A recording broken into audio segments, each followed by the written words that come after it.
All right, what's up, guys? This is Jesse from Matt Naps, and today we're going to be talking about the last two fights of the card. So this will be the last breakdown from the Font versus Garbrandt card.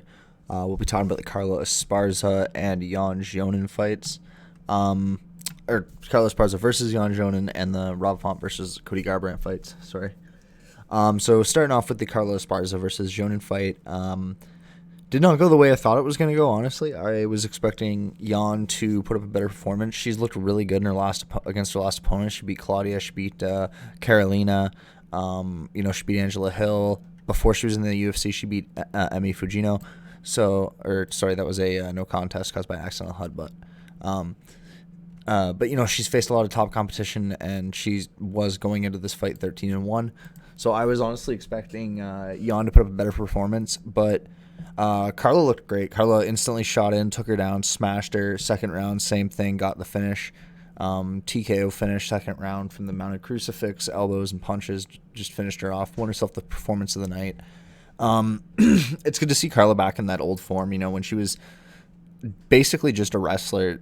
She had a kind of, for lack of a better term, like a Khabib-esque style where she would just take girls down and ground and pound them. She was beating the best girls in the world. At that point, she'd only lost a split decision to Jessica Aguilar, and she had lost via submission to Megumi Fuji, who's one of the best female fighters of all time. And also, I think Fuji's also quite a bit bigger. I think Fuji normally competes at 125 pounds. I know she has competed at 115. I'll double check that. How big is Fuji? Fuji's competed from 105 all the way up to 125, but so they both are pretty small girls. Carla could probably make 105, honestly, too. She is kind of outsized by a lot of these girls at 115 pounds, but she's on a really 5-fight win streak right now. She beat Verna via unanimous decision, Alexa Grasso versus majority decision, Watterson, who's a former 105-pound world champion, via split decision, Marino Rodriguez, who's a very hot prospect, via split decision, and then in this most recent fight, Jan via TKO in the second round, winning herself a performance of the night and a fight of the night in another one of those fights against Grasso. So obviously when she won the title, everyone was expecting big things, and then she kind of really didn't go on a tear that everyone thought she did. Joanna kind of came out of nowhere and then went on her long tear. And then after losing to Joanna, Esparza went 1-1, winning over Lima, losing to Marcos, and then 2-2 against Marina Moroz and Cynthia Calveo with wins, and then losing to Claudia Gadelha and Suarez via split decision and TKO. Gadelha being kind of one of the top girls in that division for a long time now, and Suarez being kind of a hot prospect, I guess you could call her to some degree. I don't think she's fought for any major titles to my knowledge. She came in through the strawweight tournament, and then so she is. Still 8-0. Hasn't really fought for any major titles. She won the Gladiator Challenge title, her first fight ever, which is, I'm guessing some minor promotion somewhere in California. But, very hot prospect, and still 8-0. Most recent win over Nina Arsenov in 2019. Former Jiu-Jitsu world champion. So, she's only lost to these top girls. I doubt Suarez will be getting the title shot just because she hasn't fought in almost 2 years. I'm not really sure what she's doing. I imagine she'll be in a number one contender fight against somebody at some point soon. But the fact that she hasn't fought in 2 years, she'll get the title shot. So I think Esparza is probably the best one to get the next title shot. She's already got a win over Rose Namajunas. She's a former champion. So you have that champion versus former champion fight with Rose having the loss. And honestly, if Esparza ended up winning, that would really spice up the division, because then, Joanna has a win over her, so then you could have Joanna get in there, and then Weili has a win over Joanna. So, it really just kind of throws the division in, a huge, if you put Esparza in there, Esparza wins, it really puts the division on its head. There's lots of fights to make no matter what, though, even with Rose as champion, you still have this Esparza fight, and then possibly another one if Rose won. You could have the trilogy fight. They could still have a second Weili Zhang fight. Joanna probably won't get another title shot because she's already lost twice. But Yeah, I think definitely the next move for Esparza is to get that title shot. As for Jan, she'll probably take like 6 months off or something. That's usually what the doctors call for after you get knocked out. They usually have a medical suspension for anywhere from 3 to 6 months. So she'll be off for the next 3 to 6 months. And then expecting her to come back and fight near the end of this year, start of next year. By that, that would probably be what ends up happening. I put her against another top contender. She's already beat Claudia and Carolina, so she has shown that she can beat those top girls. I don't really know who you'd put her against because, maybe Suarez. Suarez would actually be a good fight.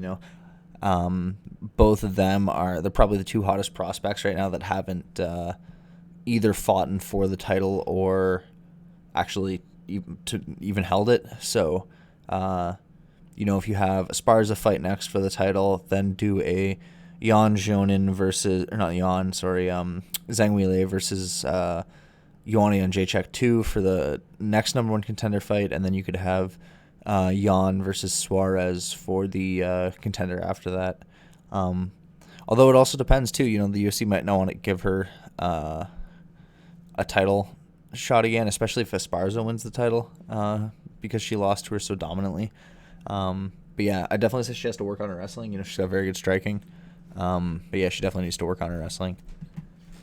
And then moving on to the main event. So obviously Rob Font just kind of picked apart Cody Garbrandt, and I don't think a lot of people were expecting that. Cody's obviously one of the top guys in the division for a long time now, former champion. Has beat Dominic Cruz, who is arguably the greatest bantamweight of all time. Lost to Dillashaw, who other people might argue is the greatest bantamweight of all time, although because of his EPO test positive test, a lot of people just immediately disqualify him, which I can understand. But yeah, Font just kind of picked him apart. The first round, Cody definitely won. He got 3 takedowns, is doing a pretty good job, beating him up on the ground. But then every round after that, the next 4 rounds, Rob just picked him apart. Cody couldn't get the takedowns anymore. I think he maybe got 1 or 2, but he wasn't able to hold him down. And Rob's got a really long reach. Like, the dude's only 5'8", and he's got to reach a half inch short of 6 feet. So, even though him and Cody are roughly the same height, I think Cody's 5'6", 5'7". Even though Cody's 5'7", Rob has a half-foot reach advantage on him. And you could really see that in this fight. Rob's got a really good jab, and he just sat back and picked Cody apart. Interesting, though, because obviously MMA math doesn't really make sense, but it is interesting that Rob lost to his last losses to Rafael Sunsao, and Cody's last win is against Rafael Sunsao. But I think that is a good fight for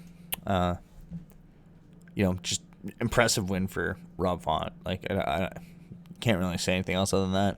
I don't know who they're gonna have him fighting next. Maybe a Sunsao. I would say, honestly, probably give him. I don't even know who Sunsao has fought recently. Does a Sunsao have a fight booked?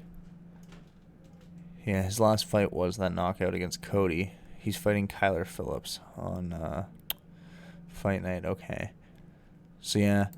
But yeah, I think Rob Font will probably get a number one contender fight next. That's an insanely impressive win. A lot of people talk about how TJ's 4-1 in his last 5 fights, but he's lost to the 2 hottest prospects in the division.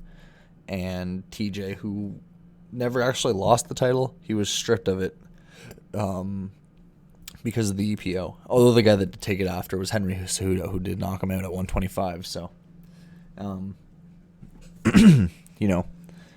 it is what it is. But I think Cody's still top 6, top 7 at 135 pounds. I don't know if I put him in the top 5. With Dillashaw back. He did beat Dominic Cruz, though. Dominic's up there. He's beat Takeo Mizugaki. He's got a lot of really good wins. I don't know. Garbrandt's in a tough spot, I think, because, there's no easy fights in the UFC, so he can't really step back and get a gimme fight. Maybe give him a guy in the bottom end of the top 15, but the thing is, I don't know if they'll give him another guy on the way out.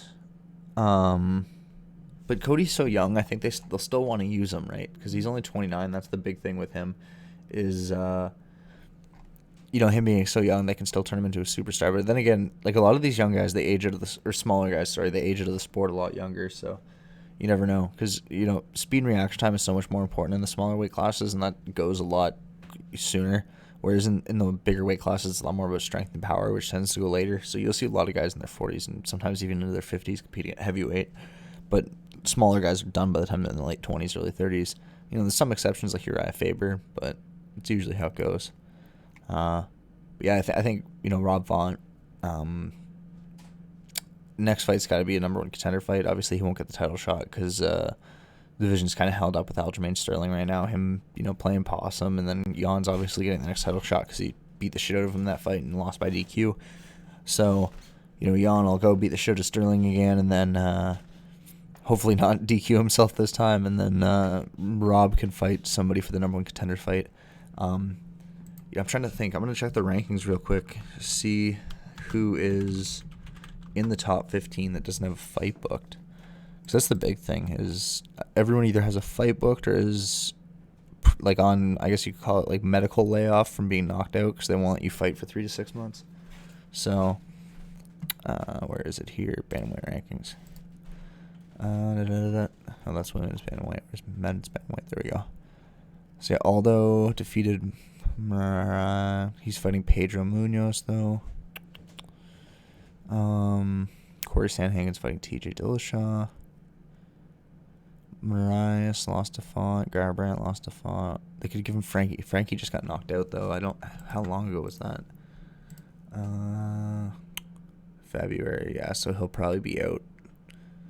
Maybe. I mean, Frankie will probably be back in a month or two. And he likes to fight 2 or 3 times a year. Even after he fought Ortega. Yeah, when he fought Ortega and got knocked out, he came back a month later, which is, not healthy, but he won that fight, so whatever. But